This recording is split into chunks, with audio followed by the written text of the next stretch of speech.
Stiamo meglio di 2 anni fa, stiamo meglio dell'anno scorso e quest'anno saremo ancora meglio degli ultimi 2 anni.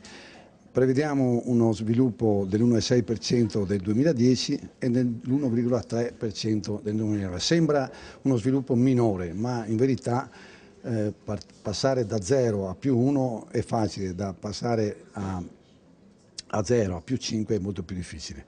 Quindi in buona sostanza le imprese veneziane stanno ripartendo, sono ripartite ed è una ripartenza non incerta, non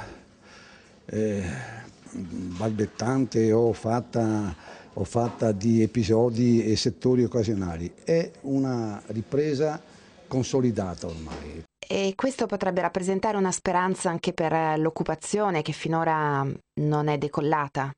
Credo che prima di ritornare all'occupazione del periodo antecrisi ci vorranno tanti anni, ma non per motivi legati al consolidamento dell'attività economica o dell'economia in generale, ma per l'applicazione di tecnologie sempre più spinte.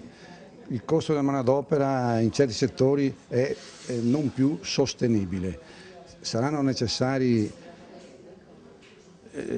figure professionali specializzate, saranno necessarie figure professionali che conoscono in profondità la loro attività e quindi più tecnici, meno manodopera, meno operai, meno manodopera scarsamente qualificata.